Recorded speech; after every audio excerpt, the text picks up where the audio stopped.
ये सुनकर मन ही मन प्रसन्न होते हुए भोला राम ने कहना शुरू किया। बात उन दिनों की है जब मैं छोटा सा था।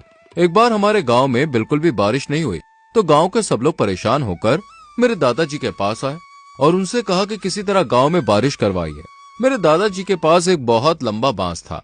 उन्होंने वो बांस उठाया और उसको ऊपर करके बादलों की ओर किया।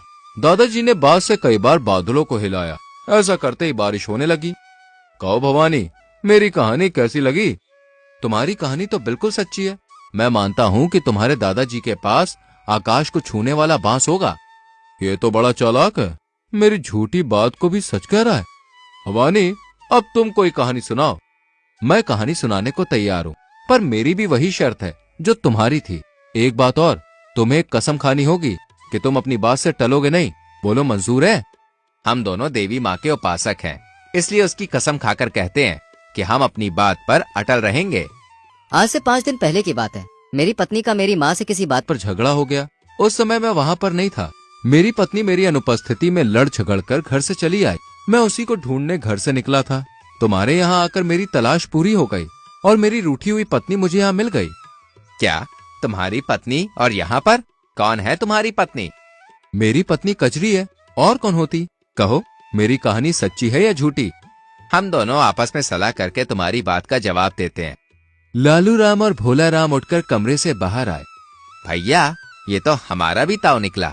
ये तो हमें ही उल्लू बना गया। अगर उसकी बात झूठी कहते हैं तो उसे 500 रुपए देने पड़ेंगे, और इस समय तो हमारे पास फूटी कौड़ी भी नहीं है। ऐसा करते हैं, इसकी कहानी को सच मान लेते हैं और कजरी को इसके साथ भेज देते हैं। पर जवान बहन को उसके साथ कैसे भेजते हैं? भाई, जब हमारे पास 500 रुपए होंगे तो भवानी को 500 रुपए देकर कजरी को वापस ले आएंगे। फिर दोनों भवानी के पास आए। चूंकि हमने कसम खाई है, इसलिए हम सच कह रहे हैं कि तुम्हारी कहानी सच्ची है। तब तो मैं कजरी को अपने साथ लेके जा सकता हूँ। भवानी, इस समय हमारे पास 500 रुपए नहीं है, सो तुम कजरी को अपने साथ लेके जा सकते हो। पर देखो, आज से ठीक 5वें दिन हम तुम्हारे गांव आएंगे और तुम्हें 500 रुपए देकर कजरी को छुड़ा ले जाएंगे। मुझे कोई एतराज नहीं है भाई। तब लालू राम और भोला राम अपनी माँ के पास गए और उसे सारी बात बताई। भवानी को ठगने के चक्कर में तो हम खुद ठगे गए। तुम फिक्र ना करो माँ, हम जल्द से जल्द कजरी को वापस ले आएंगे।